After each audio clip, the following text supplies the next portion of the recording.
Hi, I'm Greta. And I'm Claudia, and welcome to Knitters and Critters, where we talk about Critical Role and, of course, our own knitting projects. That's right. So today we're talking about basically everything Campaign 3. The Critical Role people just had their 7-year anniversary. So to do something a little bit different, we thought we would run down our favorite 7-ish, probably more moments of the campaign so far. Do you want to kick us off with one of your favorite things, Claudia? Sure. I would say the Bachelor Jrusar edition. Oh my God. And I'm talking about Dorian Storm, who has probably left broken hearts all over the place. And yeah, that guy at the inn is still waiting for him. Yeah, still like waiting. 100%. Yeah. Yeah, Robbie flirting the pants off of every NPC in this campaign was just chef's kiss. Like, Yeah. I wish I could flirt in real life that well, let alone in game. I never could. No. I never could. But no, he kind of made it his signature. Just start charming everybody he met. And yeah, another reason Robbie is sorely missed. Definitely. Well, speaking of just characters that have made the campaign so far, I mean, Laudna. I don't know if it's fair just to have a character be a highlight, but she is. We're making it. Laudna is a highlight. She's amazing. I think this is Marisha's most amazing creation. Yeah. And everything from, obviously the backstory. Called it. Yeah, you did. You did say that. I mean, I have so many theories. I was bound to get one right eventually. I think my favorite thing about Laudna is how her demeanor is completely the opposite. Like when she's interacting with the kids and they are terrified for their lives. Yeah. But she's like, she just, shall we play? Yeah, and Marisha just doubles down, and you can tell she's having so much fun with that character. Yeah. It's such a stark reversal from when she was playing Keyleth, and she loved Keyleth. Oh, but yeah. Like, yeah, you could tell it was not the most like natural character for her to play. But Laudna, I mean, just fits. I think so. And yeah, I think Laudna is my favorite character of the party, period. Yeah. At this point. Yeah, I think so too. All right. Yeah, number 3, what do you got? I am going to say Marwa, the shopkeeper.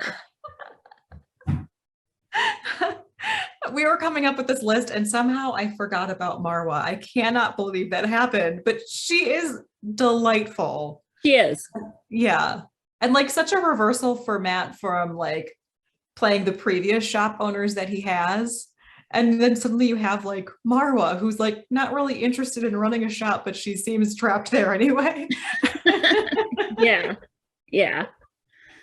Yeah. She's amazing. And even Fern, whose instinct is to take things with the, discount, was like, no, I have to. I just, I have to atone. Yeah. I hope we see more of her when the gang is back. And yeah, that's one of the coolest characters, I think, so far, the NPC. One of the best NPCs. Yeah.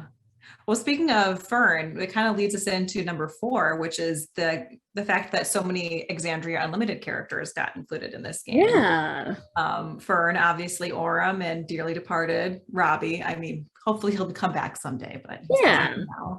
That was a treat. Yeah, I enjoyed Exandria Unlimited, and I enjoyed those 3 characters, and Opal, who I hope makes an appearance at some point. Yes. And they did just announce that they're bringing Exandria Unlimited back for, I think, a 2-part special. So I don't know if they announced a date yet, but we'll have more Opal in our lives. I cannot wait for Opal to meet Dorian's brother. Oh, she's going to be all over. Oh my God, she's going to have so many opinions and I can't wait. Yeah, she is. She is going to sazz the hell out of him. I am like, like I'm already shipping Dorian's brother and Opal because I feel like she could probably whip him into shape. Yeah, right. That's probably what he needs, like a And strong, like Opal has a ring to it, right? Yeah, yeah, totally. All right. Another of my favorite interactions with an NPC is the Sir Jorah Mormont friend zone king. The moment that Pretty completely friend zoned the three babes. I mean, okay, maybe not Laudna, but like, especially. I mean, if you're into the heroin chic 90s aesthetic, I mean, Laudna's probably up your alley. Truth, yeah. Yeah, but cool. Yeah, he was adorable. And I love that he had enough self-esteem to kind of go, nah, no. I deserve more than any of you can possibly, whatever this is, considering the trashy gift that yeah, which was really, really tragic. Yeah. It was just funny watching Matt role play that, like the gears of his mind turning, like, how am I going to get out of this? Like, how could this possibly end? And what would Fern do to make this end, like, really raunchily? Speaking of raunchy. Yeah, I think my next one actually has to do with Fern and Chetney, their little hookup chicken that they've been playing. I don't want to ask too many questions about how that would work. No, about the jigsaw that would make that happen. However, I mean, good for them, right? Yeah, I think having Ashley back at the table full time has been such a treat this campaign. I mean, the past campaign she was off doing her real TV career thing, right? That she was blind doing. spot, yeah. And having her back, Fern is like, again, a character I think she was born to play. I had no idea Ashley was this funny until she played Fern. I had no idea. She's hysterical. I'm always laughing at what Fern's doing. Yes. What's another one? I'm trying to think of my list, which I do not have with me. Yeah. Speaking of Chetney, Dorian and Chetney. That was, romance that we never knew we needed. That started out so rough. Yeah. With Chetney being like cranky old man. Mm-hmm. I don't have time for these youngins, kind of dynamic. And then at the end, realizing that he was going to miss Dorian. Yeah. And that Dorian had become important to him. Mm-hmm. Such a moment of growth for Chetney, of like realizing, oh God, I've actually let these monsters in. Yeah. That was, I think, one of the saddest parts of Dorian's departure, that last interaction with Chetney. Yeah. Oh, I hope Dorian comes back some way, somehow. I hope so. I don't know how they managed to make that happen, but I want it to happen someday. Yeah. Doesn't matter how. Make it happen. Yeah. Well, I can't believe we haven't talked about our favorite candy yet.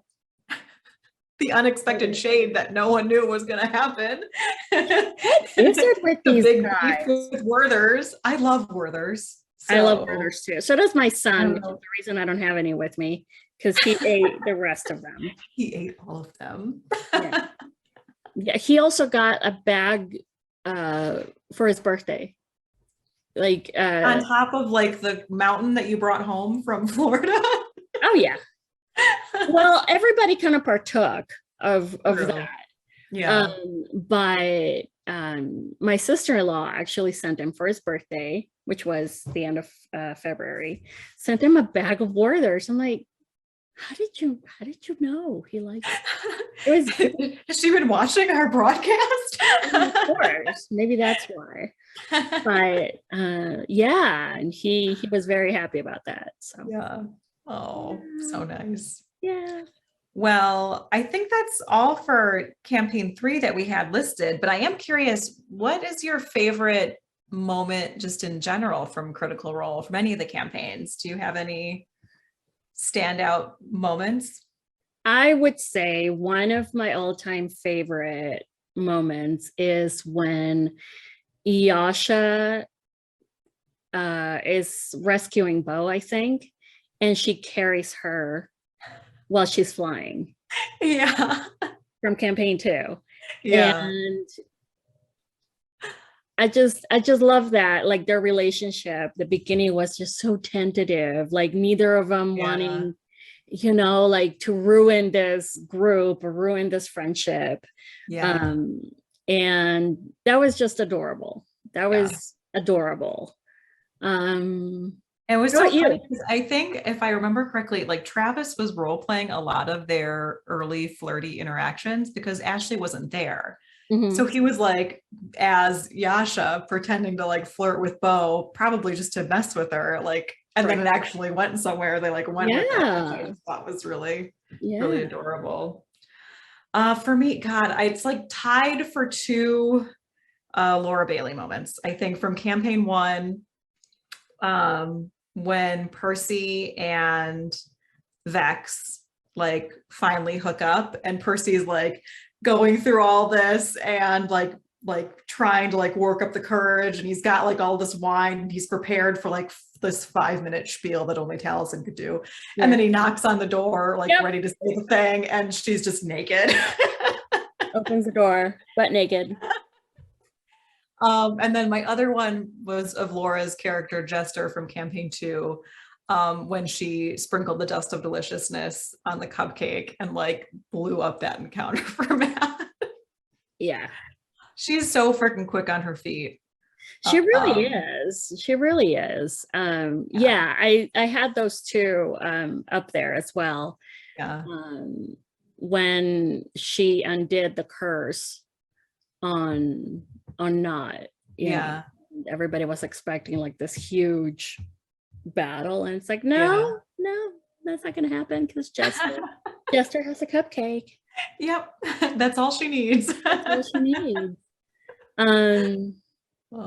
There have been so many good moments though, and like we've mentioned some funny ones and some like tender ones, but there have been some like really dramatic moments too. I was just thinking of back in campaign 1 when Scanlan left, when they had that big blowout, and he'd been like using drugs and like going through this whole existential crisis, and like at the table they're role playing this huge emotional schism in the group, and he left, and I like couldn't believe it. I was like watching it thinking, oh, he'll be back next game. Oh, he's not back next game. Like, wait. Yeah. Okay. Yeah. So yeah, that was some of the most uncomfortable, episodes to watch. Yeah. Travis is hanging like by that much. Yeah. Yeah. The sun tree. Oh my God. Yeah. Yeah, that was one of the most, oh my goodness, like, yeah.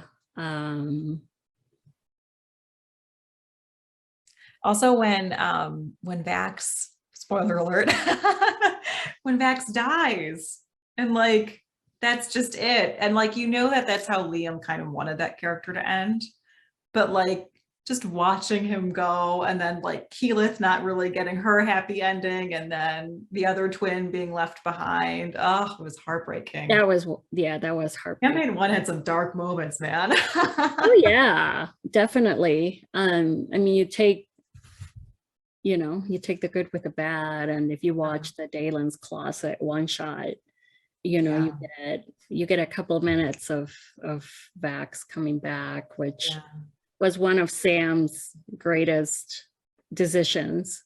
Yeah. Do that. Yeah, I feel like there's been a lot of like strong moments so far in campaign 3. I mean, the death of Bertrand Bell, that granted he wasn't there for long, but he's brought the group together, and in their own way they each sort of felt the departure of this guy who had only been there for a few days. Yeah. And I think that's, that's what Travis wanted, to Yeah, have I think so that too. impulse for the group.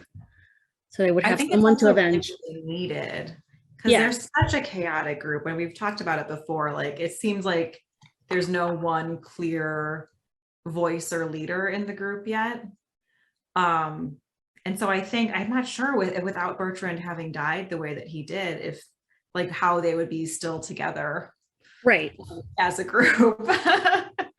Yeah, it gave them, I think of Agent Coulson in the Avengers, Yeah. and when he's dying, he says, they need something to avenge, Right. and that is what sort of unites the group who like don't like each other, don't know each other, don't trust each other, Mhm. and I kind of see that in this episode that, okay, that united them despite Right. their own individual, Yeah. It's like, oh shit, this goals. isn't just bewitched furniture. This is like real stuff is happening. Yeah. Yeah. Yeah. And then Yeah. Chetney's reveal. Yes, Travis finally gets to be a werewolf. He's been Oh, dying to be one since been campaign waiting so one. long. Yeah. A lot of good moments. Yeah. It makes me really excited for where this campaign is going. It seems like they're really just hitting their stride. It's gonna be a wild ride, guys. I think so. Yeah. I can't wait for I agree with what you said about Heartmore like not being particularly exciting, the idea, Yeah. but I hope that they sort of kind of level up when they're there and Yeah. kind of become a more cohesive. Right. So, yeah. Yeah. Travel episodes are always kind of difficult. I mean, in this past episode at like the traveling to, we got some great backstory dumps, Laudna's reveal and Orem's, we knew there was going to be tragic backstory and Liam did not Yeah. disappoint. There was tragic freaking backstory. Oh, kills. Yeah. Yeah. And then all the mystery with Fern and Mhm. her family and all of that. Yeah. So, yeah. I think it's going to be full of interesting moments, and I'm glad that it's been 7 years of fun characters and wild adventures and a lot of unexpected stuff, that I don't think they had any idea was going to happen within their campaigns. Right. Yeah. And like, who knew it was going to become this global enterprise that they're heading up right now? I mean, Empire. yeah. Yeah. Oh, I'm excited for what's next, and let's get another season of the animated show out already. Oh yeah. Yeah, definitely. Oh, well, I think that might be all for our knitters or our critical role section of the Yeah. episode. Should we switch topics and talk about what's on our needles this week? Sure. So I started a test knit because I obviously don't have enough burgundy sweaters that I am working on. So I decided to cast on a fourth one. Oh my God, Claudia, I legit thought that you were just working on one of the ones that you had already started. It's another one. It's really disturbing how many. Well, the thing is, there's two different colors in this, but I don't know if you can see it very well. There's a burgundy, and then this is a brown. Mm-hmm. And I'm alternating because I don't have enough of either to make the sweater. Yeah. So basically it's they're both from the same dyer. It's Forbidden Fiber, and this one's called Mulled Wine, and this one is called Yule Log, and it's looking a lot redder than it is. It's pretty much a chocolate brown.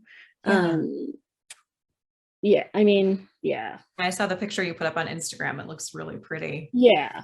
And then I'm using this like mushroomy taupey color to do the thin stripes. The deadline for it is the end of April.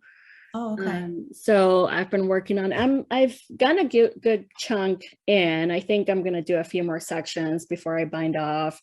It has a lot of interesting stuff going on in the sleeves. There's some color work, and yeah, I mean, this is a pattern by Tiff Nealon. It's called Spruced.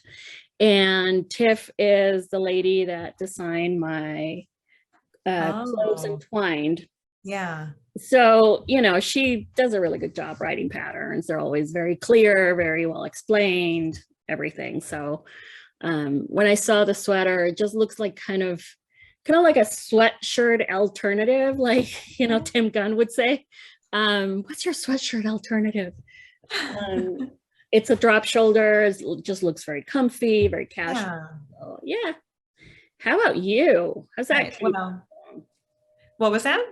How is that cape coming along? Oh, it's coming. I actually, shocker of shocks, got some pretty decent, progress on it last night. But I thought I would share something I did a couple of years ago now. It's Nice. this little Oh my baby hat gosh. I made for Lorelai when I was still pregnant with her. And I cannot believe this tiny little hat ever fit her head. But the pattern is called Welcome to the Flock. It's by Julia Farwell Clay. It's just really, there's a sweater that goes with it that I, of course, never actually made. But I just thought these little sheep color work little guys were so cute. It was my first attempt at doing any kind of color work. And I was like really proud of how it turned out. But it's adorable. Oh, it was like a little trip down memory lane finding this in our little hat drawer that we have for her. And I just looked at it and I was like, oh, baby, do I want number 3? No, I do not want number 3. Come on. That's adorable. Yeah, so it's very cute. And a really, first, like surprisingly quick to knit up. Maybe not surprisingly. It was surprisingly to me because there was color work. So I just assumed it would take me 4.5 years to complete. But no, I think I got it done in like a week or 2. Which for me is pretty fast. Very cute. So yeah, recommend if you want to make a foray into color work, but don't want to start a huge project. Who doesn't love a baby hat? That's right. Well, I think that might be it for our episode today. Thank you all for joining us. As always, please feel free to like and subscribe to our channel and leave any comments below if you have any questions or just want to share some of your favorite moments from campaign 3 so far. Thank you all for joining us. Take care. We'll see you next Bye. time. Bye.